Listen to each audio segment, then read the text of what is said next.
खुलुमबाय Bodoland इंखं television studio आं उपमारानि दैमारि दिनैनि गाहाय रादाबाव दं। गोसो थोनायनि थांखि होनायखौ गनायैनि थाखाय लाइब्रेरियानजों दानख्लाब जानाय सासे फरायसाया फाहामथाय होसेयावबो दिनै रुंसारि जाबाय। महाराष्ट्रनि गिबि मन्थ्रिखौ सोबानो नागिरनानै मिरुनि मन्थ्रि नारायण राणेआ एरेस्ट। बिटिसिआव खान्थि बादियै फ्लुअर टेस्ट जाफिननांगौ होननानै बिपिएफ दोलोनि दाबि। राफोद खन्थाइगिरि बनजारगोरा ब्रह्मआ हादोर नाङारि खन्थाइगिरि बान्था मोननो हादों। सा 27 लाख माइक्र' फाइनेन्सआव दाहार गोनां आइजोफोरनो साफायाव 25,000 रां अनसुंथाइ होनो गिबि मन्थ्रिया फोसावदों। कामरुप सयगावआव रेल जाब्रबथाय रावनिबो जिउ खहा जायाखै। दानिया आबुं रादाब।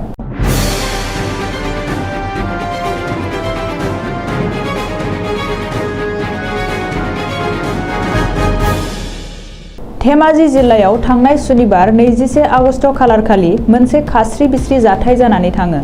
गोसो थोनायनि थांखि होनायखौ गनायैनि थाखाय नेवसिजानानै सासे लाइब्रेरियाना गोबौ सिखाजों खास्रि बिस्रियै सासे फरायसुलिखौ दानख्लाबो। धेमाजि जिल्लानि सिङाव थानाय मणिधर कलेजनि BA थामथि सेमिस्टाराव फरायबाय थानाय धेमाजि जिल्लानि सिङाव थानाय ढकुवा खानानि खाताबारि गामिनि नन्दिता सइकिया मुंनि फरायसुलिखौ सिन्टु शर्मा मुंनि बे कलेजनिनो सासे लाइब्रेरियाना गोसो थोनायनि थांखि होदोंमोन, नाथाय फरायसुलिया बिनि थांखि होनायखौ नेवसिदोंमोन। जाउनाव थासारिया गुदुं महर लायो। गावनि थांखि होनायखौ गनायैनि थाखायनो लाइब्रेरियान सिन्टु शर्माया फरायसुलिखौ गोबौ सिखाजों दानख्लाबनानै गोब्राबै जखम खालामो। फारसेथिं नन्दितानि लोगोखौबो जखम खालामफायो।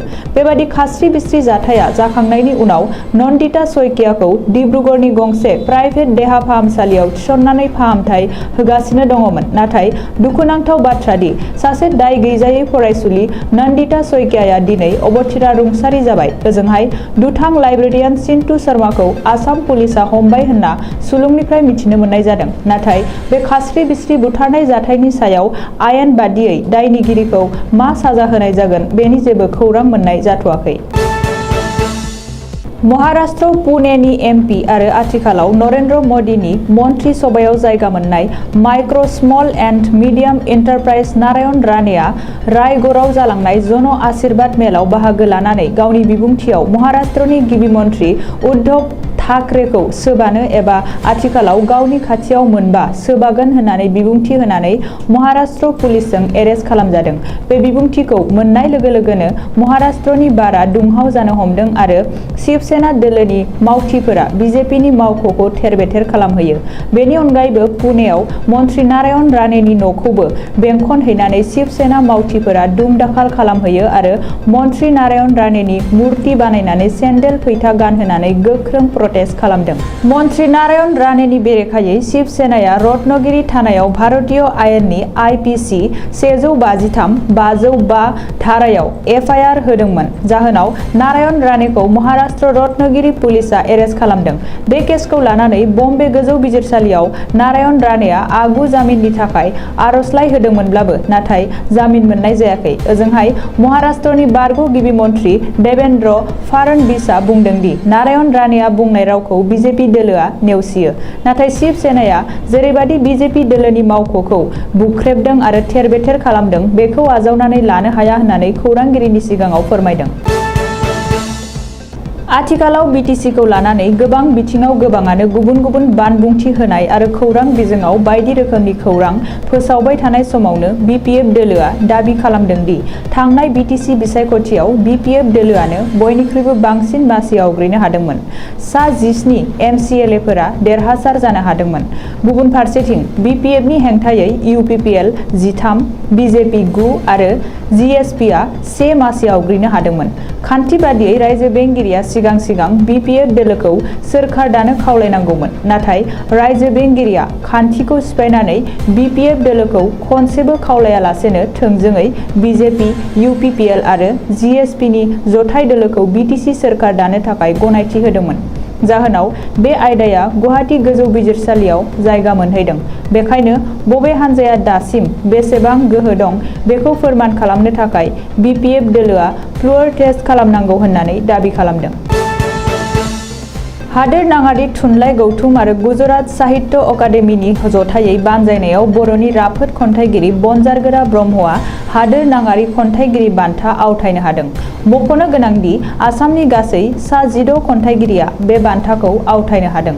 बैफोर खन्थाइगिरिनि मुङा फारियै बनजारगोरा ब्रह्म, मालखी बरठाकुर, मौसुमी कलिता, दिलीप सिंह, बिपुल चन्द्र कलिता, नितुस्मिता शइकिया, शाहीन आख्तर, शाहजाहान आली आहमेद, राजु पैंयाक, सीमान्त गस्वामी, प्रियल कस्मी गगৈ, जन बरा आरो सुमी कपाहेरा। आथिखालाव गोबाङानो बिसोर बयनिसिमबो गोजोननाय बावहरदों आरो हामलायनाय हरनायखौ नुनो मोन्दों।